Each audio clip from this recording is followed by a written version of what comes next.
Dulu sahabat itu mereka kalau Rasulullah berwudu, mereka sampai hampir mati saking rebutan, saking kerasnya ngerebut air dari sisa wudu Nabi Muhammad. Udah kayak perang.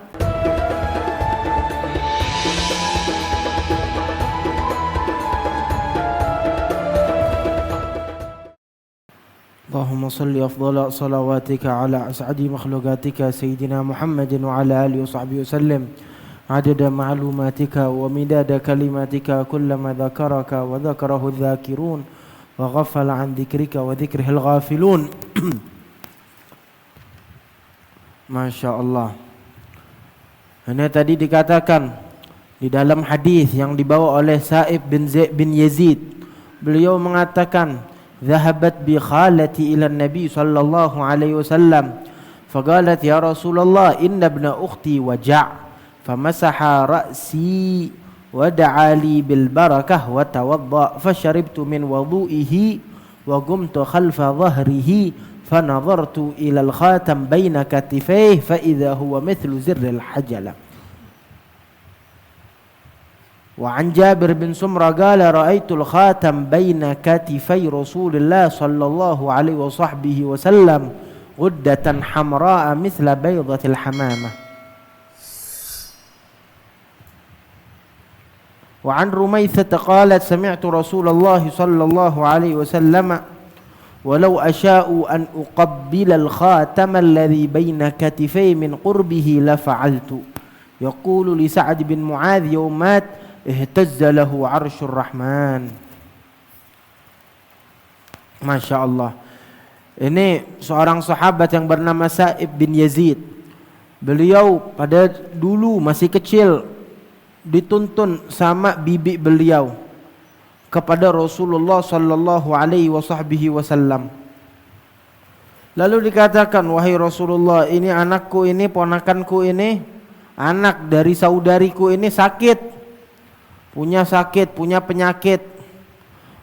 Maka Rasulullah sallallahu alaihi wasallam pun mendoakan putranya tersebut, dipegang kepalanya, lalu didoakan supaya diberkahi oleh Allah. Lalu Rasulullah wudu.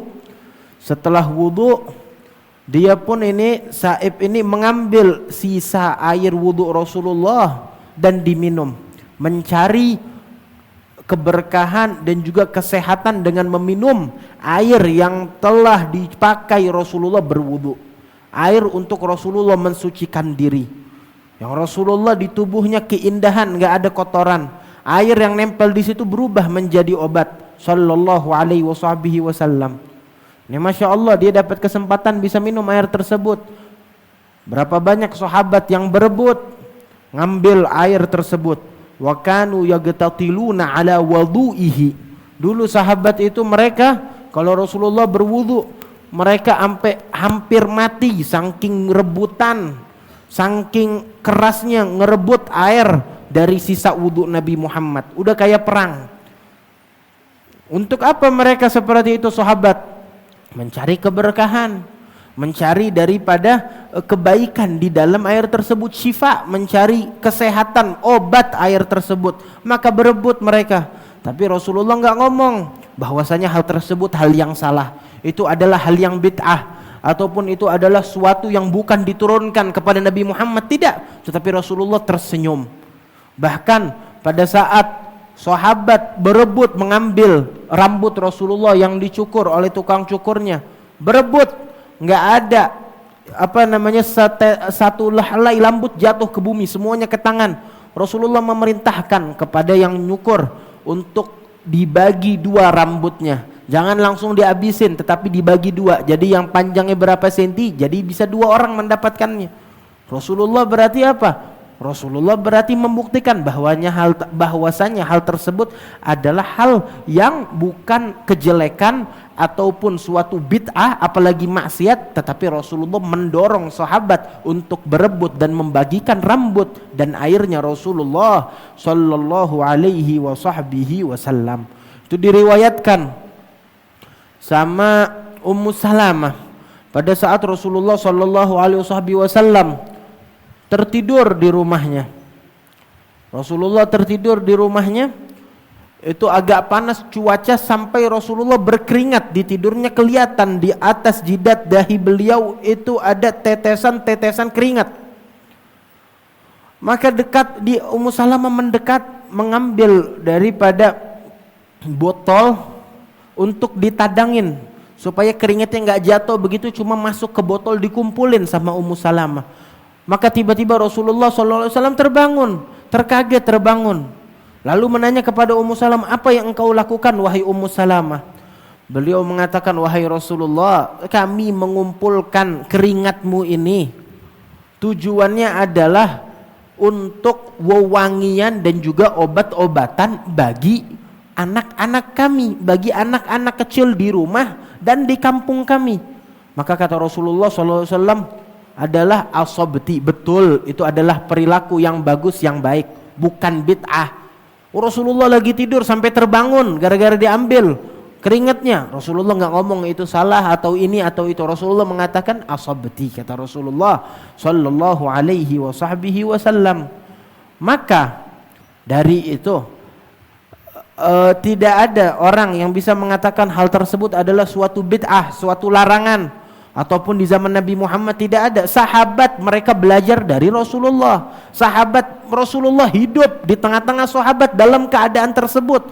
Dan Rasulullah kalau ada yang salah bakal dikasih tahu. Apakah Rasulullah nggak tahu? Tahu. Rasulullah ngelarang? Tidak. Berarti itu tandanya Rasulullah ridha dengan hal tersebut.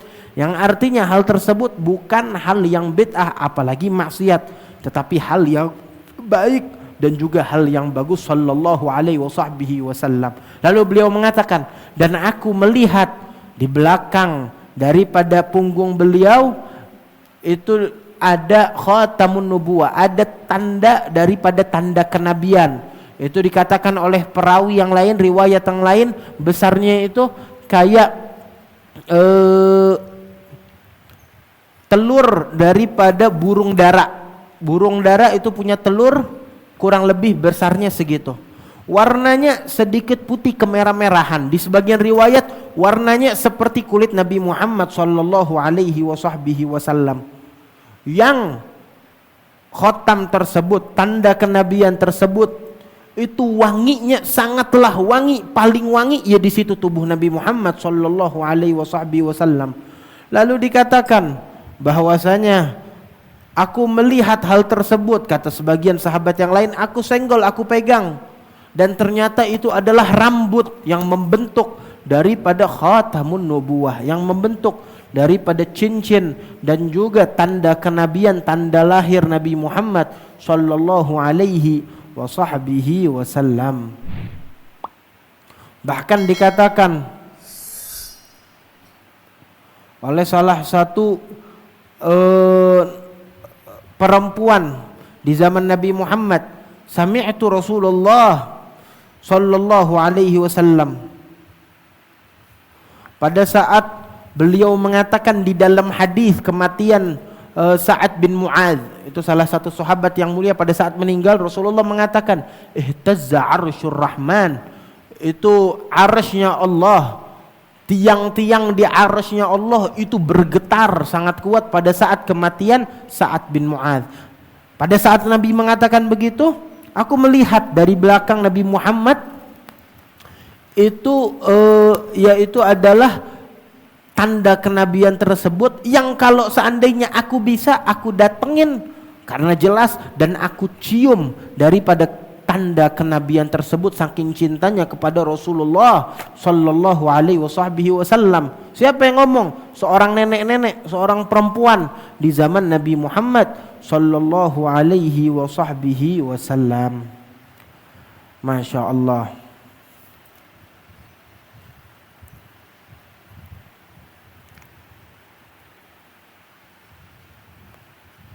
Lalu Sayyidina Ali bin Abi Thalib itu kalau beliau ngomong tentang Rasulullah, muji keindahan Rasulullah, Rasulullah begini-begini, lam ara qablahu wala ba'dahu mithlah, enggak pernah aku lihat orang lebih indah, lebih baik sebelum atau setelah Rasulullah. Beliau mengatakan sepanjang hadis, wa qala baina katifaihi khatamun nubuwah wa huwa khatamun nabiyyin, di antara belakang punggungnya itu ada tanda kenabian, di antara bahunya ada tanda kenabian, dan beliau adalah penutup bagi setiap nabi sallallahu alaihi wasallam. Masya Allah, itu adalah sifat-sifat keindahan Rasulullah. Itulah daripada syama'il, fisik indah Rasulullah yang Allah Ta'ala ciptakan hanya satu di dunia. Enggak ada yang mirip seperti itu.